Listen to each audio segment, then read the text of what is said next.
नमस्कार जी, बहुत बहुत स्वागत है आप लोगों का। आप फेसबुक पर हैं और इस वक्त पंजाब के सीटीवी हिमाचल देख रहे हैं। मैं संजीव शर्मा हूं। कर्नाटक की तमाम नतीजों पर आपकी भी नजर होगी, हमारी भी नजर थी और आपने अब तक ये भी देख लिया होगा कि नतीजे या रुझान किस ओर को हैं। वहां कांग्रेस ने एक संभावित जीत को बड़ी जीत में बदल दिया है। बीजेपी ने पहली बार संभवतः राम को छोड़कर बजरंग बली का नारा देकर एक चुनाव लड़ा, लेकिन सुबह जो दो तस्वीरें आई थी, एक बासवराज की, वो भी बजरंग बली की, कर्नाटक में पूजा कर रहे थे, और दूसरी प्रियंका गांधी की शिमला के जाखू मंदिर से, वो भी बजरंग बली की आरती उतार रही थी। बजरंग बली का आशीर्वाद किसको मिला किसको नहीं, ये भी आपको पता चल गया होगा। फिलहाल फाइनल टैली जो है वो होनी है, फाइनल काउंट होना है कि किसको कितनी सीटें मिली। लेकिन जो तस्वीर उभर के सामने आ रही है वो कह रही है कि जितनी सीटें कांग्रेस को मिल रही हैं उसके मुकाबले बीजेपी, जेडीएस और अन्य को भी अगर मिला लिया जाए तब भी वो 100 के आसपास शायद ही पहुंचे। यानी जनता ने एक मुश्त मैंडेट कर्नाटक में कांग्रेस के पक्ष में दिया है। इसके क्या कारण है क्या नहीं है, बीजेपी भी मंथन करेगी, बाकी लोग भी मंथन करेंगे ही। लेकिन हम जो इस बात पर इस समय चर्चा करने के लिए आए हैं वो ये है कि कर्नाटक में अब कांग्रेस की दूसरी लड़ाई शुरू हो गई है। ये लड़ाई है कि कर्नाटक का सीएम कौन होगा। क्या सिद्धारमैया होंगे या डीके शिव कुमार होंगे या कोई और होगा। कर्नाटक में अब इस बात की चर्चा हो गई है। हम लोग अभी भी बाहर पूरे देश में इस बात की चर्चा हो रही होगी कि बीजेपी हार गई, कितनी सीटें आई, कांग्रेस को कितनी आई। लेकिन कांग्रेस के भीतर यह चर्चा सुबह 10 बजे ही शुरू हो गई थी, जैसे ही पहले और दूसरे राउंड के रुझान आए थे और लगभग ये दिखने लग गया था कि कांग्रेस को सत्ता मिल सकती है। उसी समय कांग्रेस के राष्ट्रीय अध्यक्ष मल्लिकार्जुन खड़गे ने एक संदेश भिजवाया था कि जो जो जीतता जाए वो अपना अपना सर्टिफिकेट लेकर बेंगलुरु पहुंचता जाए। आज शाम वहां पे विधायक दल की बैठक है जिसमें नेता का चुनाव संभावित है। लेकिन असली बात यह है कि नेता का चुनाव बेंगलुरु में नहीं होगा, ये शिमला में होगा। जी हां, कांग्रेस का कर्नाटक में मुख्यमंत्री कौन होगा, अगला मुख्यमंत्री कर्नाटक का कौन होगा, इसकी जो फैसला है, इसका जो आदेश है, इसकी जो निर्णय है वो शिमला से होगा। आपको याद होगा कि पिछली बार हिमाचल प्रदेश में क्या हुआ। पहले कांग्रेस की स्थितियां भी आप समझ चुके होंगे कि अब कांग्रेस में सोनिया गांधी बहुत कम दखल देती हैं और अधिकांश फैसले राहुल गांधी और प्रियंका गांधी कर रहे हैं। हिमाचल में आपने देखा होगा कि प्रियंका गांधी को इंचार्ज बनाया था और जब यहां पार्टी सत्ता में आई तो उस समय एक बैठक हुई विधायक दल की, जैसे आज शाम को बेंगलुरु में होनी है वैसे ही वहां उस समय भी हुई थी शिमला में। उसमें जो जो कंटेंडर थे चीफ मिनिस्टरशिप के, उनमें से एक को छोड़कर, जो वर्तमान में मुख्यमंत्री है उनको छोड़कर बाकियों ने यह प्रस्ताव रखा कि फैसला हाईकमान करे। वर्तमान में जो मुख्यमंत्री हैं जब वो कंटेंडर थे तो उन्होंने उस फैसले को सेकंड किया था। यानी जितने भी वहां पे प्रभारी थे कांग्रेस के या जो प्रतिभागी थे मुख्यमंत्री के रेस के, उन्होंने एक मुश्त एक लाइन में ये फैसला दिया कि दिल्ली फैसला करे। यहां भी यही होगा। लेकिन उसके बाद क्या हुआ था वो इंटरेस्टिंग है। उस समय प्रियंका गांधी को यह फैसला लेना था कि हिमाचल प्रदेश का मुख्यमंत्री कौन होगा। प्रियंका गांधी अपने परिवार के साथ राजस्थान में छुट्टियां मना रही थी। सबको लगा कि कम से कम 4-5 दिन या एक हफ्ता तो लगेगा ही, और ये टाइम गेन प्रक्रिया सबके लिए इंपॉर्टेंट थी। जिसको अपनी अपनी गोटियां फिट करनी थी उसको लगा मैं अपनी गोटियां फिट कर लूंगा। प्रभारियों में भी सबके अपने अपने जो है राग द्वेष होते हैं, तो उनको लगा कि हम लोग अपने अपने लोगों के बारे में लॉबिंग दिल्ली में कर सकते हैं। लेकिन हुआ क्या, रात होते होते राजस्थान से प्रियंका गांधी का फोन आता है। उस फोन पे एक लाइन कही जाती है कि सुक्खू सीएम होंगे, बाकी चीजें उनके साथ बैठकर तय कर लो और कल शपथ होगी। और हुआ भी यही। उस शपथ में स्वयं प्रियंका गांधी राजस्थान से आई। यानी फोन पे ही ये फैसला कर दिया गया कि मुख्यमंत्री कौन होगा, और उसके बाद की अगर कुछ चीजें हैं, जैसे यहां उप मुख्यमंत्री बना, उसके बाद ये चीजें सुक्खू के साथ बैठ के डिसाइड कर ली जाए। तो अभी कर्नाटक के लिए भी यही होगा। इसकी वजह यह है कि प्रियंका गांधी इस समय शिमला में है। वो गर्मियों की छुट्टियां मनाने अपने शिमला वाले घर में है और साथ में सोनिया गांधी भी है। यानी जो 3 गांधी कांग्रेस में फैसला करते हैं। कांग्रेस के अध्यक्ष खड़गे हैं, लेकिन आप जानते हैं कि खड़गे की कर्नाटक के मामले में तभी चलेगी जब उनकी पसंद गांधियों से मिलती होगी। और 3 में से अगर 2 गांधी शिमला में हैं तो जाहिर है कि फैसला शिमला से ही होगा। तो शिमला से तय होगा कि कर्नाटक का मुख्यमंत्री कौन बनेगा।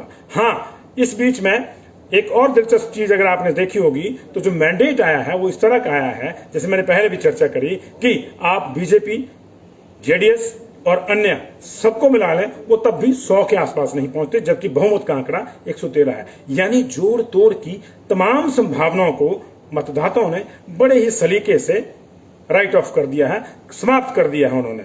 और एक जनादेश जो दिया है उन्होंने वो छोटा, जैसे होता है ना कि 112 113 चाहिए तो 114 सीटें दे दी, 115 दे दी, या कई बार 112 या 10, इस तरह से नहीं दिया। फ्रैक्चर्ड मैंडेट नहीं दिया, बल्कि फुल फ्लैज्ड मैंडेट जो वहां की जनता ने दिया है। हिमाचल प्रदेश में भी आपने देखा होगा ऐसा ही हुआ था। हालांकि यह मतों का अंतर बहुत कम था। कर्नाटक में कितना है इसकी गिनती देर रात तक हो जाएगी, क्लैरिफिकेशन उसका आ जाएगा। लेकिन इसके बावजूद सीटों का जो अंतर था हिमाचल प्रदेश में वो था 15 का, और कर्नाटक में भी उससे भी ज्यादा सीटें जो है कांग्रेस को दे दी हैं, ताकि कोई इफ्स एंड बट्स ना रहे। यहां हालांकि ये ठीक है कि यहां पे जयराम ठाकुर अभी भी राग कभी कभार अलापते हैं ऑपरेशन लोटस का, लेकिन वास्तव में जो वहां जहां से ऑपरेशन लोटस शुरू हुआ था वो कर्नाटक ही था। आपको याद होगी वो कहानी पिछले चुनाव के दौरान जो करी गई थी। लेकिन अब वहां उसी कर्नाटक में इस तरह का मैंडेट दिया है कि आप जो मर्जी कर लें, ऑपरेशन लोटस के लिए कोई गुंजाइश जनता ने कम से कम नहीं छोड़ी है। हाँ, दिल को बहलाने के लिए ख्याल अच्छा है कि कुछ समय तक येदियुरप्पा या बासवराज ऑपरेशन लोटस करते रहे, अपने जयराम जी भी कर रही रहे हैं। हो सकता है कि अब लोकसभा तक ये राग अलापना भी पड़े, मतदाता को बांध के रखना होता है, लुभा के रखना होता है। लेकिन फिलहाल ऐसी कोई वहां पे चीजें नहीं है कि कोई ऑपरेशन लोटस जैसी संभावना फिलहाल नहीं है। और मैंडेट जो है उसका बहुत क्लियर दिया है और बहुत मैसिव मैंडेट एक तरह से किया है। अभी 140 के आसपास वहां कांग्रेस है, 64-66 के बीच में बीजेपी झूल रही है।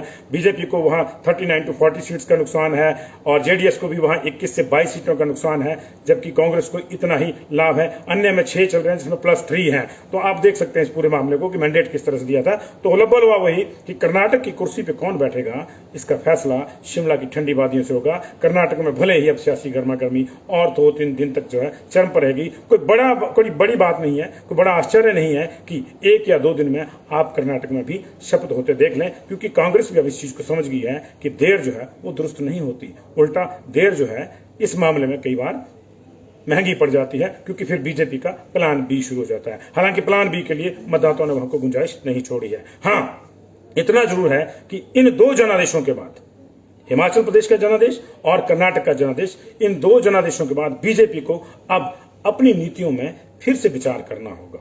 उनको थोड़ा बदलना होगा, थोड़ा लचीला बनाना होगा। कहां गलती हुई, कहां गलती हो रही है, और क्यों बार बार ऐसा हो रहा है कि सब कुछ करने के बावजूद पार्टी जो है हार रही है।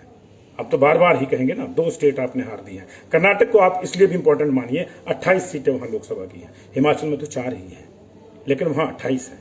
ऐसी स्थिति में बीजेपी को निश्चित तौर से अपनी जो नीतियां हैं उनको दोबारा से सोचना होगा, जांचना होगा कहां चूक हो रही है, क्या अपने ही लोग खफा हैं या फिर कोई और समस्या है। उन समस्याओं का समाधान करना ही होगा। फिलहाल एक समस्या का समाधान प्रियंका और सोनिया शिमला में मुझे लगता है आज शाम तक नहीं तो कल दोपहर तक कर देंगी। बहुत बहुत शुक्रिया आपका जुड़ाव के लिए, थैंक यू वेरी मच जी।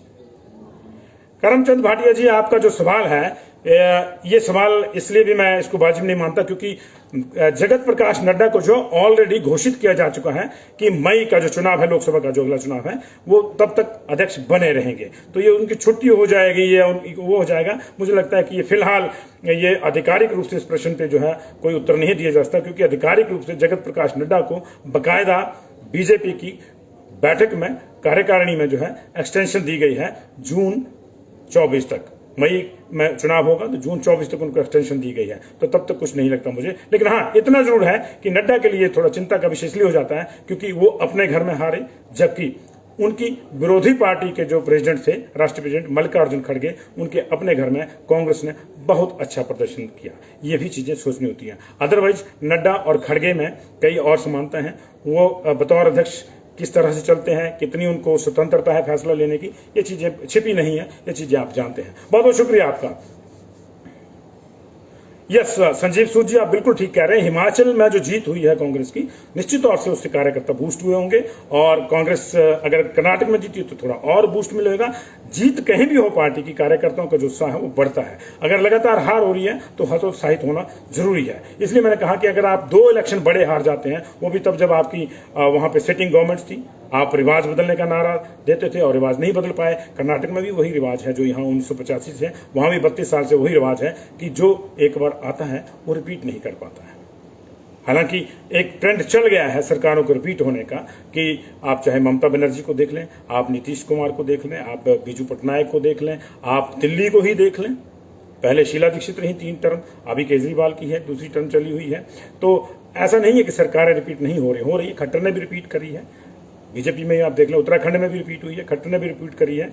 लेकिन अब लोग भी ये समझ रहे हैं कि किसी भी सरकार के लिए शायद 5 साल का कार्यकाल जो है वो कम है कुछ चीजों को करने के लिए, क्योंकि पिछली सरकार का जो फैलाया हुआ रहता है 2 साल तो उसी को समेटने में चल जाते हैं। इसलिए लोग समझते हैं कि सरकारों को मौका जो है थोड़ा लंबा दिया जाना चाहिए, लेकिन वहीं पे देते हैं जहां उनको लगे कि सरकार वाकई पहाड़ तोड़ सकती है। अगर लोगों को लगता है कि पहाड़ तोड़ना तो दूर, इसने तो पत्थर को भी हाथ नहीं लगाया, तो फिर वो बदल देते हैं, फिर चाहे वो हिमाचल हो चाहे कर्नाटक हो। बहुत बहुत शुक्रिया आप लोगों का, thank you very much. Mister Rajiv, how are you? I am fine, thank you. बहुत बहुत शुक्रिया आपका जुड़ाव के लिए, काइंडली शेयर कर दीजिएगा।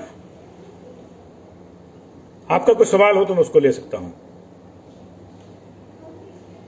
Thank you very much.